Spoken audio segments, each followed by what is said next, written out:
morning all of you.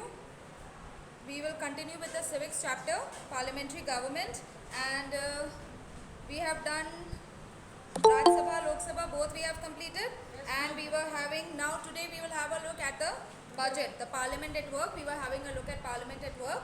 So we have seen the meetings of the parliament. So usually they have 2 sessions, but sometimes they can also have a third session. Depending upon the circumstances, they could also have a third session. And first hour of each day sitting means whenever the parliament will meet, the first hour is devoted to question answer session. Alright, that is called as a question hour. So the members of parliament, they ask questions to the ministers. Alright, and they are obliged to answer, means they have to answer, and this time is said to be the most lively and interesting time of the parliament. Okay, now the budget. Now one of the most important functions of the parliament is to pass the annual budget. So each year the government, the ruling government, they present a budget, and the parliament, it passes it. And so basically what the parliament does, it tries to tell the ways and means how the expenditure can be met, because the government, they also have to spend a lot of money. Where does the government spend the money? On which things the government spends money? Huh? Yes, the government spends money on, you know, they take us taxes from us, and what do they do from those taxes? Alright, so they provide services to the people. Alright, so they provide services to the people, and then for welfare projects and all for the people, like many times for the poor people, for the rural people living in villages, they provide certain facilities for them, and then also to provide salaries to those who are employed in administrative work. The government has to give them salaries also. Alright, like all the ministers and all, they also get salaries. So then these IAS, IPS, the civil servants, they also have to receive the salaries. And so for administrative work, for paying the salaries, for providing services to the people, for welfare services, the money is used. Now the parliament decides that how they can meet this expenditure, means the government has so much to do. Now how to go about meeting it? Sometimes the income might be less, so how to increase the income? Then they, you know, think of ways where they can tax. They can put tax, they can impose tax, so that the expenditure of the government can be met. Alright, so the parliament job, it includes all taxation, means proposal to pass new taxes, and in which way the government can utilize its income, means on which things they want to use the money thus gathered through taxes, means on what particular issues or areas they want to spend the money on. And the session of the parliament, which is convenes means which is called for, which is called together for presenting the budget, discussing the budget, or passing the budget, that is called as the budget session. Now, though we have done the relationship between the two houses of the parliament, and I told you that Lok Sabha tends to be more powerful. I gave you 3 reasons also, if you remember. Yes, I gave you 3 reasons that why Lok Sabha tends to be more powerful. Does anyone remember any one reason why Lok Sabha is more powerful than the Raj Sabha? Ma'am, they can give no confidence motion. Alright, very good. They can pass a vote of no confidence. Then, that is one. One more. Very important, concerned with money. Ma'am, they can pass some money. They can pass money bills, but money bills can only be presented in the Lok Sabha and not Raj Sabha. So money bills have to be presented only in the Lok Sabha. Now, in theory, both the Lok Sabha and the Raj Sabha, they have equal powers, but still, you know, we cannot ignore the fact that the people of the Lok Sabha, they are directly elected by us. They are directly elected by the voters, and so obviously, you know, it tends to be more powerful because it is democracy, it is rule of the people. So any body which is directly elected by the people, obviously it will have more power in a democracy. And now on the other hand, we have studied about Raj Sabha, that it represents the different states. That is why it is called as the Council of States also. I told you, just like Lok Sabha is called as House of the People, the Raj Sabha is called as the Council of States. Why? Because members from different state legislative assemblies, they are here. Alright, so people, the members of the different state legislative assemblies, they elect members, and then they send them to the Rajya Sabha. So we have people from the different state legislative assemblies. So they are representing their states. That is why it is called as a Council of States. And but still, because Lok Sabha, it is directly elected by the people, and so the Lok Sabha, it has an upper hand. It is more powerful in concerning all the matters of the parliament. So Lok Sabha tends to be more powerful. Now let's see how their power differs over legislative matters. Legislative matters means over law making matters, means how their powers are different. Now rules are necessary for proper efficient governing, right? Like in the school also, if there is no timetable, if there are no rules, if you are not told at what time to come, what time to go, which teacher will come on what day and what that particular teacher will teach, then what will happen? What do you think? There will be so much chaos, confusion. No one will know at what time to come. Some might come in the evening also. Who knows? We don't have a fixed timetable. So anyone can come at any time. The teachers also coming in the class, they will not know what to teach. The students will also not know which subjects to bring, because they don't know which teacher will teach us what. Alright? And so, rules are necessary for a school also. How much so they will be required for running and governing the whole country. So when these rules, they are made by the government, they are called as laws. We in our school, we don't call them laws of the schools. What do we call them? We call them rules and regulations. Alright? But when rules are made by the government, we call them laws. Then they are called as laws. Now, we talked about that the main function of the parliament is to, what is the main function of the parliament? The first and the foremost function of the parliament. What is that? Yes? Anyone? Online? Online students? What is the first and the main, most important function of the parliament? So many times I have used that word. Parliament is the highest dash making body, law making body. Alright. So parliament is the highest law making body of a country. So obviously its main function is to make laws. Alright. And so parliament, we also discussed that parliament can make laws on various subjects, and we also discussed about 3 lists: the union list, the state list and the concurrent list. Remember anything about it? Okay, so now the parliament, they can make laws on all these subjects, but how to make a law? Means if they wanted to make a law, but how can you make a law? So there's a process. Now if anyone wants to pass a new law, or they think that the old law has become outdated and we need certain changes, or we want to remove that law and we want to add a new law in that place. So what will happen if a particular MP, minister, he feels that, or any MP if he feels that, so what he'll do, he'll pass a proposal in any house of the parliament, either Lok Sabha or Rajya Sabha. So he will pass a proposal that he wants a new law to be there in the country. So that proposal to pass a new law or to make changes in the existing one, that is called as a bill. So the law, when it is first introduced, it is in the form of a bill. At that time it is not a law, it is just a bill. They want to make certain changes, and so they will present a bill, and in the first sitting there are 3 readings of the bill. So like if they present a bill in the Lok Sabha, for example, so on the first time, the person who is introducing a bill, he will tell why he wants, alright, he will tell about the objectives, that why he wants this particular bill or this particular law to be made. Okay, then in the second, and then what he will do, he will pass copies of that proposal to all the members who are present. Then in the second meeting, in the second reading, they discuss all the objectives which are mentioned in the proposal, means clause by clause, point by point, they discuss each and everything. And then if certain changes are required, so they make those changes, and then in the third reading it is put to vote. When they meet on the third time, alright, then it is put to vote. If it is passed by that house, then it goes to the second house, and again the whole process is repeated in the second house also. Like from Lok Sabha, it will go to Rajya Sabha, again there they will have the 3 readings, and then if it is passed by the Rajya Sabha also, then it goes to the president for his approval, and if the president signs the bill, it becomes a law. So the president has to sign a bill so that it can become a law. Now if the president feels that no, there should be certain changes in this law, and it sends that to the first house, means the house from which that particular bill originated, and he sends with certain suggestions that no, these changes should be there. Now it depends on that particular first house. Like in this case we took Lok Sabha.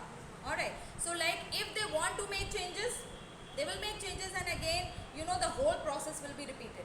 But if they don't want to make any changes and they pass the bill exactly as it was the second time also, and so the second time if the same bill goes to the president, then he has to sign it.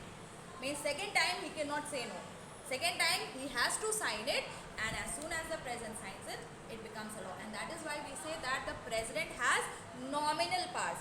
The real powers are in the hands of the prime minister and his cabinet minister and his council of ministers. So the real power are in their hands. President is just the nominal head in name only, and all the powers he exercises are in consultation with the prime minister and his council of ministers. Okay, so that is how a bill becomes a law. Now there are many types of bills. There are ordinary bills, money bills, and constitutional amendment bills also, which is not mentioned here. Constitutional amendment bills, I'll let you know. Now ordinary bills, they can be presented in any house. Like they can be presented in the Lok Sabha also, or they can be presented in the Rajya Sabha also. Ordinary bills can be presented in any house, and then they have to be passed by both houses, then sent to the president for his approval. Alright, but in case there is a deadlock, means one house has passed but the second house is not passing it, and it wants the first house to make some changes, but they are not making the changes. So they are not able to reach any conclusion. So in that case they call for a joint session, a meeting of both the houses together, and there in that meeting again that bill is put to vote. But in this case again, whatever the Lok Sabha wants, that will be done. Why? Joint session meeting. All the members of the Lok Sabha are also there and Rajya Sabha are also there. But whatever the Lok Sabha wants in that case, that will be done. Why? Why do you think that will be done?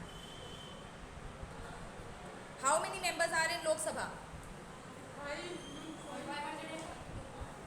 545 as of now at present Lok Sabha. And in Rajya Sabha? 250. Which house has more numbers? So obviously whatever they want, that will be done in a joint session meeting, because they are more in numbers, they are more than double. They are just 250 and they are 545. Alright, so that is why I am saying in a meeting of joint session, whatever the Lok Sabha wants, that will be done, because they are more in numbers. So obviously if they want to pass the bill, it will be passed. If they don't want it, then obviously it cannot be passed, because if all the Lok Sabha members they vote against, obviously you cannot do it. So in a deadlock, then they call for a joint session. Okay. Now in case of money bills, I told you that money bills can only be presented in the Lok Sabha. Money bills can only be presented in the Lok Sabha, and in case of money bills, the Rajya Sabha does not have as such any power. Means to be very true, they do not have any power.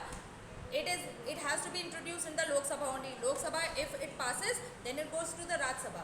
Now even if the Rajya Sabha do not want to pass it, and they don't reply on it for 14 days, only 14 days are given to them.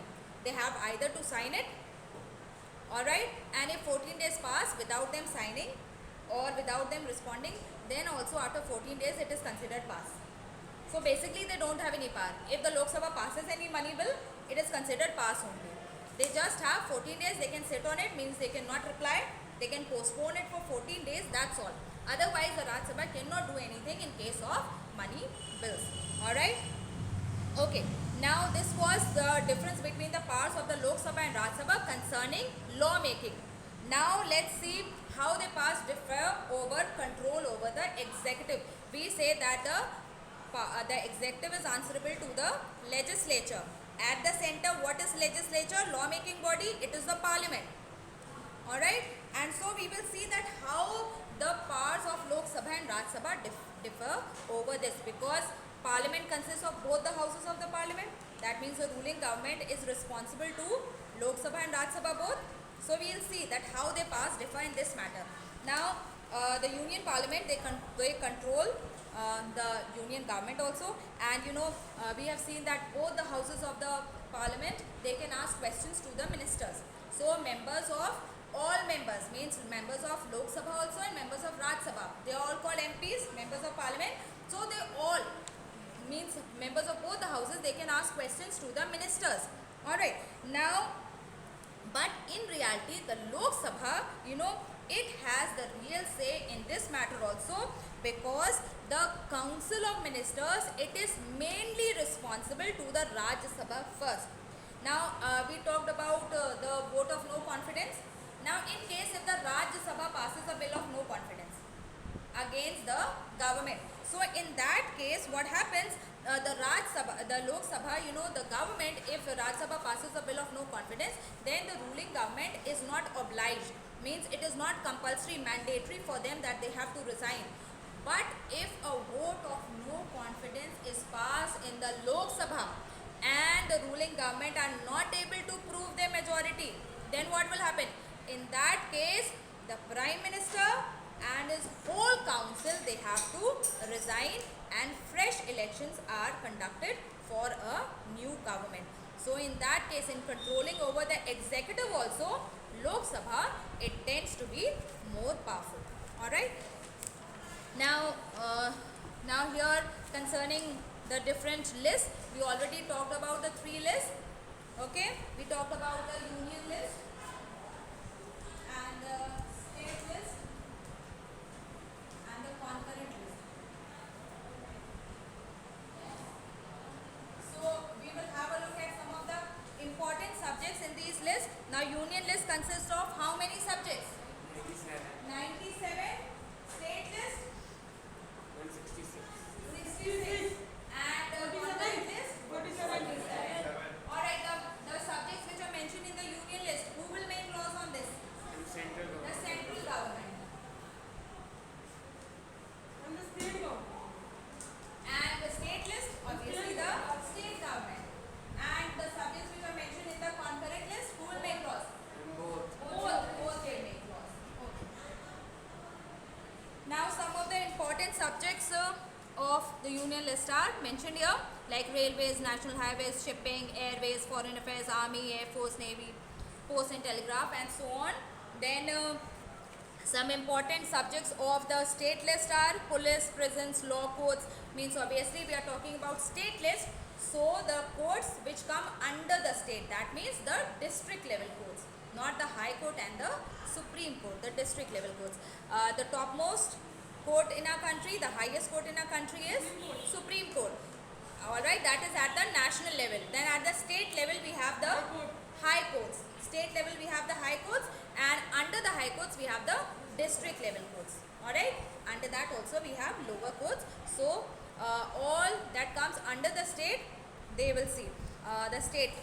Then roads, forests, irrigation, fisheries, all that comes under the state list. So they will make laws on all these subjects. And the concurrent list has 47 subjects, and on this both the central government and the state government, they can pass laws. But in case there is a confusion, there is a conflict between a law passed on one particular subject, like for example joint family, the state government has also passed a law and the central government has also passed a law, and if those laws, they are not same, there's a conflict, one is saying something, the other is saying something else, so in that case the law which is passed by the central government, that will be followed. Alright, okay. So some important subjects in the concurrent list are marriage, medical profession, joint family, books, newspapers, trade union, labor welfare, and so on. Okay, so that completes your chapter. Let's hurry up very fast, mark the exercises. Come on.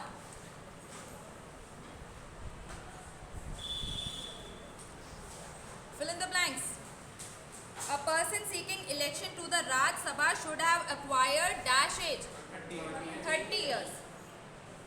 Dash is more powerful than the Rajya Sabha. Lok Sabha is more powerful than the Raj Sabha. The dash plays an important role in the election of the president and the vice president. Parliament. Right, parliament. The parliament plays an important role in the election of the president and the vice president. The members of the dash are directly elected by the people. Lok Sabha. Then the dash is dissolved after every 5 years. Lok Sabha. Raj Sabha is a permanent body. Every 2 years, only 1/3 of its member retire. Alright? So, Raj Sabha is a permanent house. Right? True or false? A money bill can be initiated in the Rajya Sabha. False. It can only be initiated in the Lok Sabha. Normal life of the Lok Sabha is 6 years. False. Normal life of Lok Sabha is 5 years. Raj Sabha is 6 years. So it is false. Our parliament consists of the president, the Lok Sabha and the Raj Sabha. True. True. The Raj Sabha is a permanent house. True. True. The president can nominate 12 members in the Lok Sabha. False. He can nominate 12 members in the Rajya Sabha. Good. Okay, take the correct answers. The session of the parliament in which the budget is presented, discussed and passed is called a budget session. The president can nominate dash members in the Lok Sabha. Three. Two members. A person should have acquired the age of dash to become a member of the Lok Sabha. 18 is for voting. 21. Lok Sabha is 25. Raj Sabha is 30. Alright? Lok Sabha is 25. Then Raj Sabha is a dash house. Permanent house. The maximum strength of the Raj Sabha can be 250 members. Alright. Okay. So this completes your chapter, and the question answers I will send in the form of PDF. Alright. Today itself I will send. You can complete your work.